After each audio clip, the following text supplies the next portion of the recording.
And I have a delightful story for you today. It's called My Father's Dragon by Ruth Stiles Gannett. My Father's Dragon by Ruth Stiles Gannett.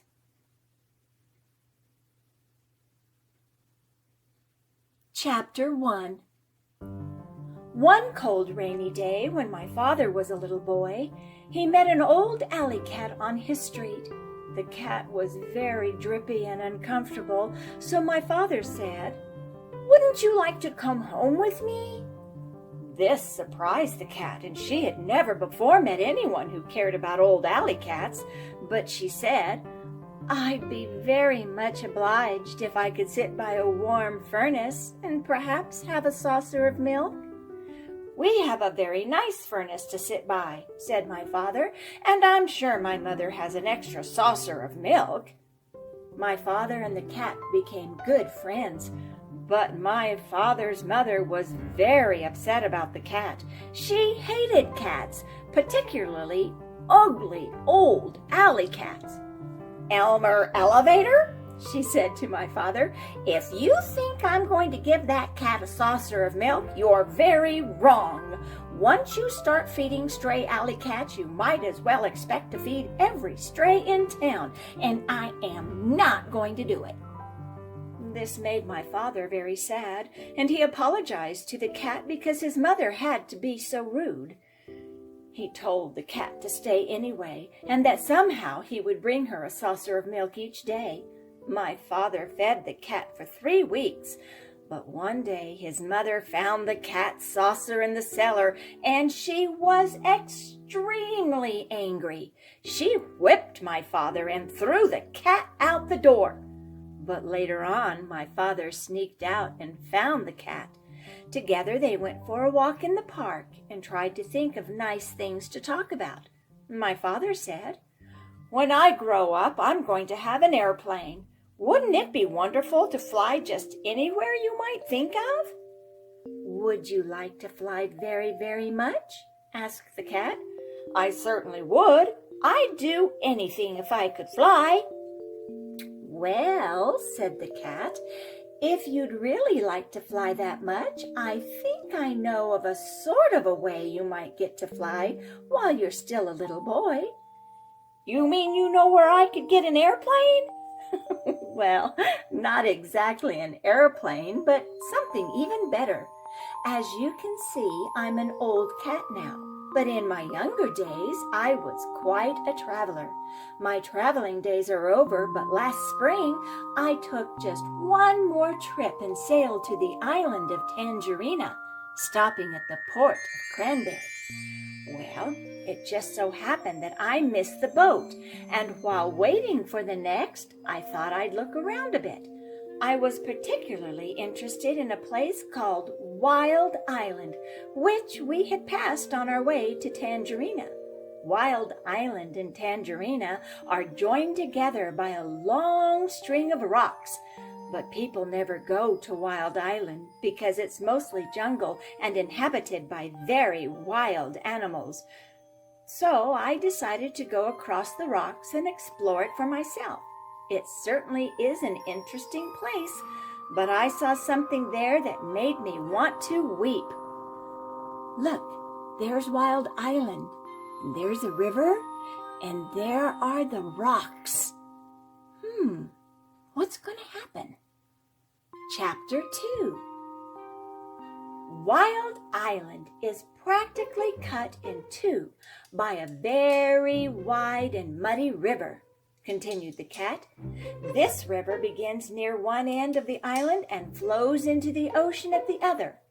Now, the animals there are very lazy, and they used to hate having to go all the way around the beginning of this river to get to the other side of the island. It made visiting inconvenient and mail deliveries slow, particularly during the Christmas rush. Crocodiles could have carried passengers and mail across the river, but crocodiles are very moody and not the least bit dependable, and are always looking for something to eat. They don't care if the animals have to walk around the river. So that's just what the animals did for many years. But what does all this have to do with airplanes? Asked my father, who thought the cat was taking an awfully long time to explain.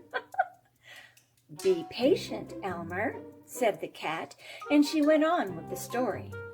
One day, about 4 months before I arrived on Wild Island, a baby dragon fell from a low-flying cloud onto the bank of the river. He was too young to fly very well, and besides, he had bruised one wing quite badly, so he couldn't get back to his cloud. The animals found him soon afterwards, and everybody said, "Why, this is just exactly what we've needed all these years." They tied a big rope around his neck and waited for the wing to get well. This was going to end all their crossing the river troubles. "I've never seen a dragon," said my father. "Did you see him? How big is he?" "Oh, yes, indeed, I saw the dragon. In fact, we became great friends," said the cat. "I used to hide in the bushes and talk to him when nobody was around. He's not a very big dragon, about the size of a large black bear, although I imagine he's grown quite a bit since I left. He's got a long tail and yellow and blue stripes. His horn and eyes at the bottom of his feet are bright red, and he has gold-colored wings." "Oh, how wonderful," said my father. "What did the animals do with him when his wing got well?" "They started training him to carry passengers, and even though he is just a baby dragon, they work him all day and all night too sometimes. They made him carry loads that were much too heavy, and if he complains, they twist his wings and beat him. He's always tied to a stake on a rope just long enough to go across the river. His only friends are the crocodiles, who say 'hello' to him once a week if they don't forget. Really, he's the most miserable animal I've ever come across. When I left, I promised I'd try to help him someday, although I couldn't see how.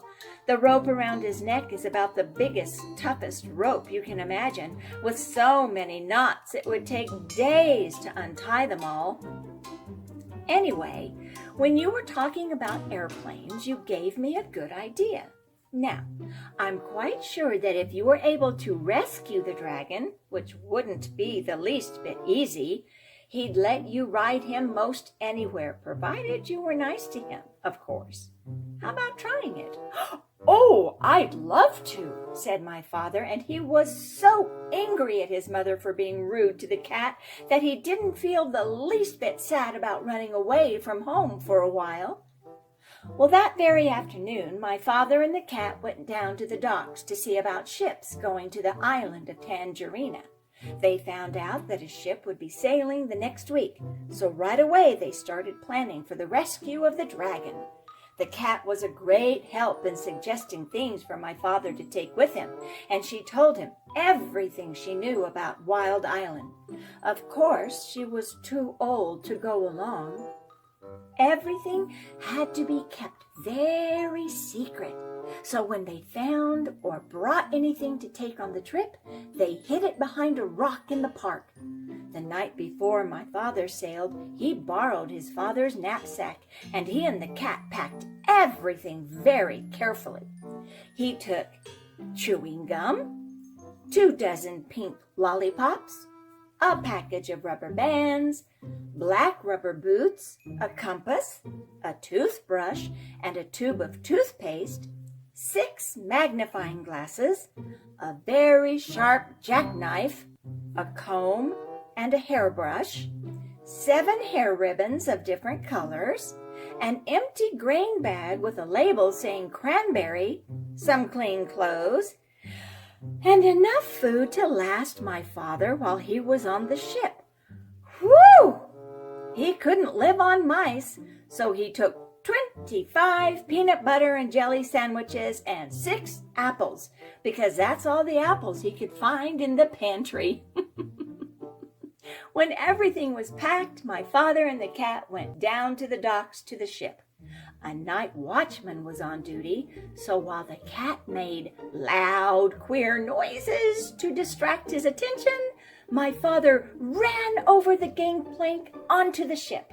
He went down into the hold and hid among some bags of wheat.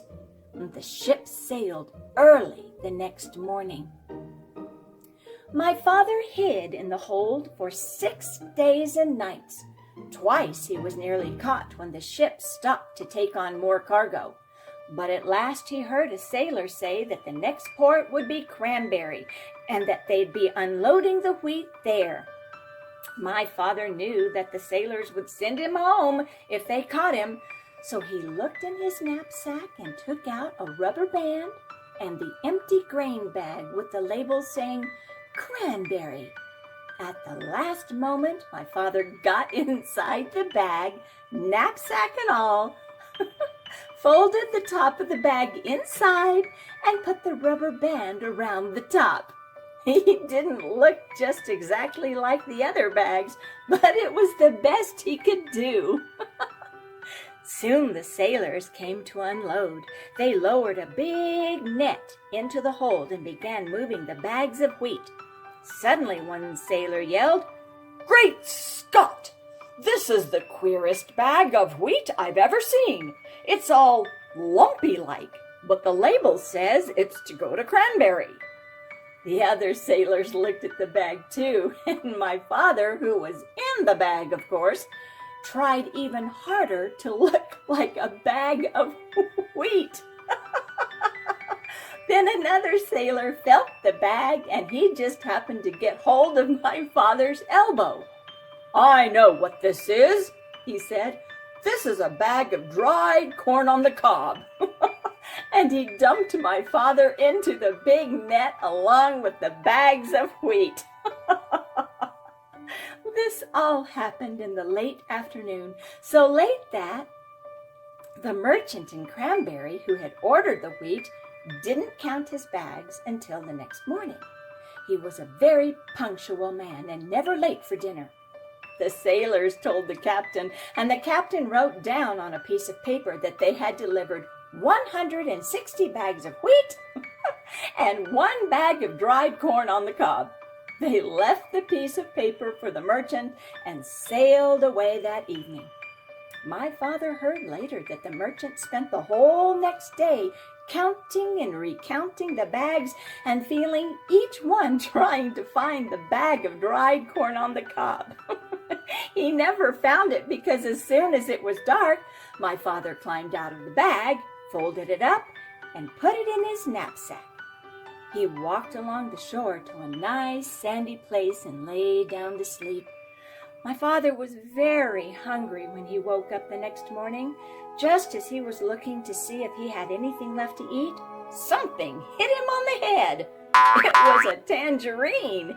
He had been sleeping right under a tree full of big, fat tangerines. And then he remembered that this was the island of Tangerina. Tangerine trees grew wild everywhere. My father picked as many as he had room for, which was 31, and started off to find Wild Island. He walked and walked and walked along the shore, looking for the rocks that joined the 2 islands. He walked all day, and once, when he met a fisherman and asked him about Wild Island, the fisherman began to shake and couldn't talk for a long while. It scared him that much, just thinking about it. Finally, he said, "Many people have tried to explore Wild Island, but not one has come back alive. We think they were eaten by the wild animals." This didn't bother my father. He kept walking and slept on the beach again that night. It was beautifully clear the next day, and way down the shore my father could see a long line of rocks leading out into the ocean.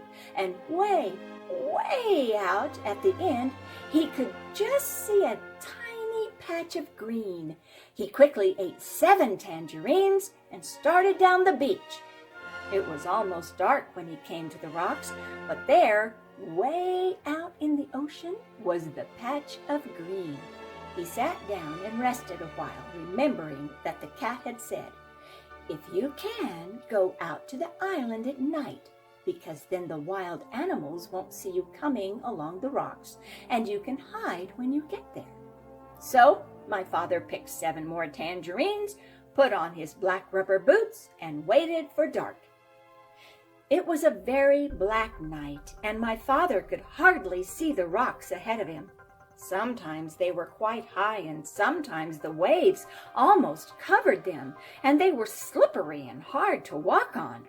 Sometimes the rocks were far apart, and my father had to get a running start and leap from one to the next.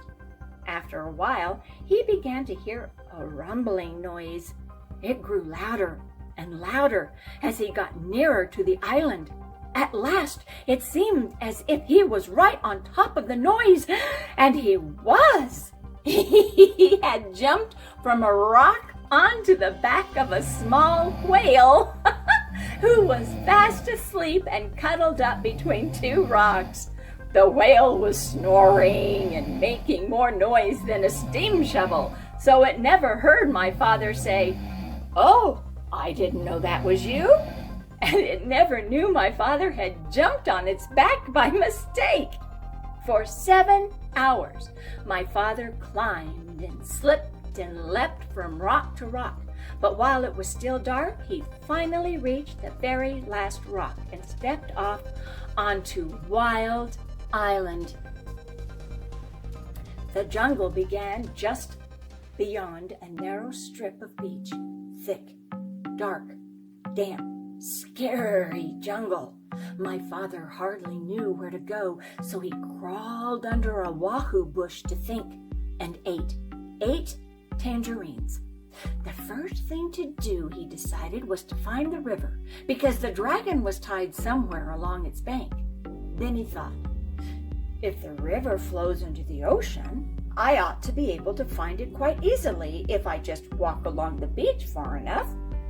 So my father walked until the sun rose, and he was quite far from the ocean rocks. It was dangerous to stay near them because they might be guarded in the daytime.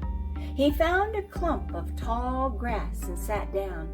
Then he took off his rubber boots and ate 3 more tangerines. He could have eaten 12, but he hadn't seen any tangerines on this island, and he could not risk running out of something to eat. My father slept all that day and only woke up late in the afternoon when he heard a funny little voice saying, "Queer, queer, what a dear little dock. Dear, dear, what a queer little rock." My father saw a tiny paw rubbing itself on his knapsack. He lay very still, and the mouse, for it was a mouse, hurried away, muttering to itself, "I must smell somebody. I must tell somebody." My father waited a few minutes and then started down the beach because it was almost dark now, and he was afraid the mouse really would tell somebody. He walked all night, and 2 scary things happened. First, he just had to sneeze, so he did. And somebody close by said, "Is that you, monkey?" My father said, "Yes." Then the voice said, "You must have something on your back, monkey." And my father said, "Yes," because he did. He had his knapsack on his back. "What do you have on your back, monkey?" asked the voice. Oh, my father didn't know what to say, because what would a monkey have on its back? And how would it sound telling someone about it if it did have something? Just then another voice said, "I bet you're taking your sick grandmother to the doctor's." My father said, "Yes," and hurried on. Quite by accident, he found out later that he had been talking to a pair of tortoises. The second thing that happened was that he nearly walked right between 2 wild boars, who were talking in low, solemn whispers. When he first saw the dark shapes, he thought they were boulders. Just in time, he heard one of them say, "There are 3 signs of a recent invasion.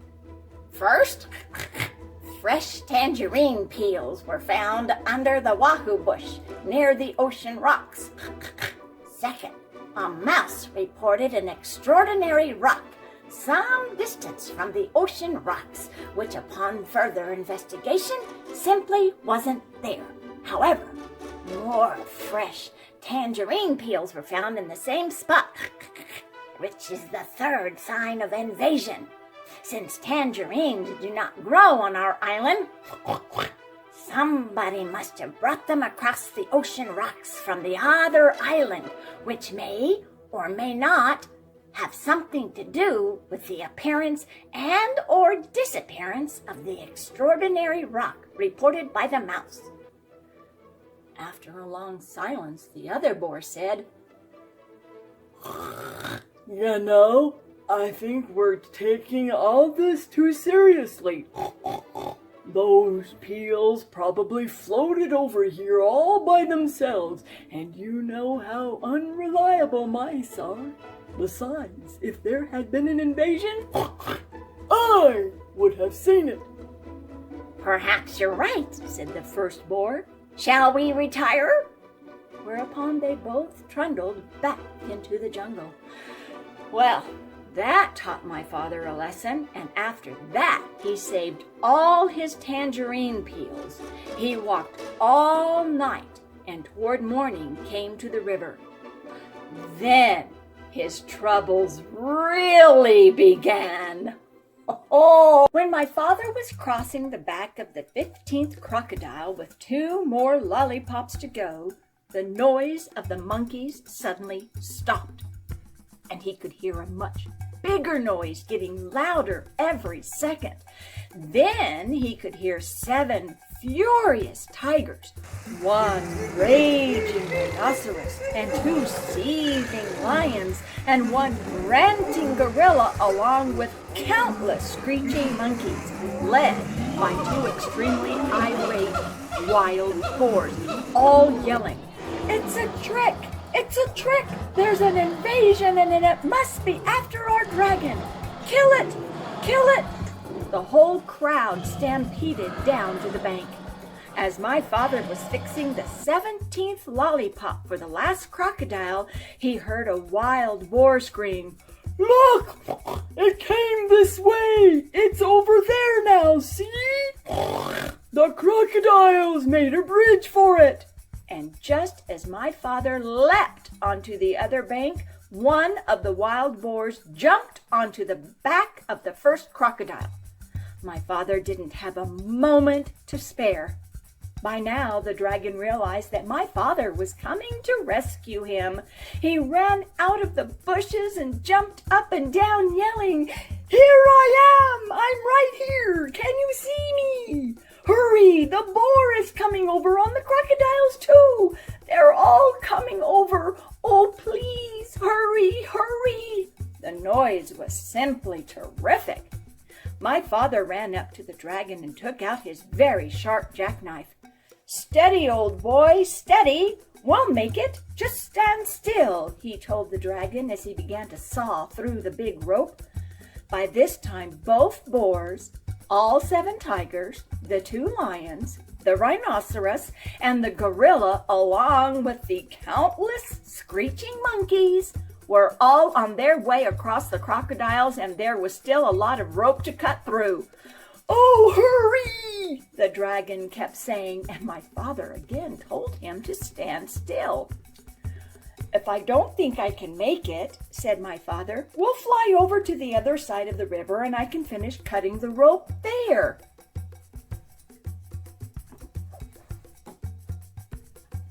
Suddenly, the screaming grew louder and madder, and my father thought the animals must have crossed the river.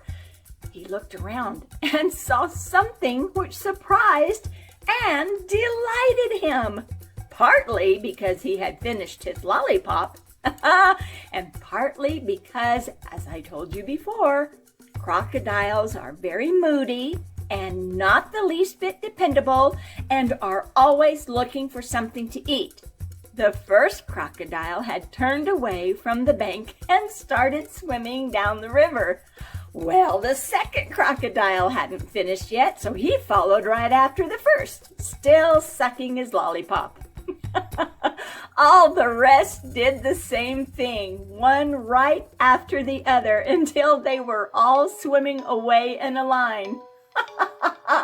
The 2 wild boars, the 7 tigers, the rhinoceros, the 2 lions, the gorilla, along with the countless screeching monkeys, were all riding down the middle of the river on the train of crocodiles, sucking pink lollipops and all yelling and screaming and getting their feet wet. There they are! They're all on the crocodiles' backs. My father and the dragon laughed themselves weak because it was such a silly sight. As soon as they had recovered, my father finished cutting the rope, and the dragon raced around in circles and tried to turn a somersault. He was the most excited baby dragon that ever lived. My father was in a hurry to fly away, and when the dragon finally calmed down a bit, my father climbed up onto his back. "All aboard," said the dragon. "Where shall we go?" "We'll spend the night on the beach, and tomorrow we'll start on the long journey home, so it's off to the shores of Tangerina," shouted my father as the dragon soared above the dark jungle and the muddy river and all the animals bellowing at them and all the crocodiles licking pink lollipops and grinning wide grins. After all, what did the crocodiles care about a way to cross the river? And what a fine feast they were carrying on their backs. Oh no! As my father and the dragon passed over the ocean rocks, they heard a tiny, excited voice scream, "Bumkak! Bumkak! We dreed our naggin! We need our dragon!" But my father and the dragon knew that nothing in the world would ever make them go back to Wild Island.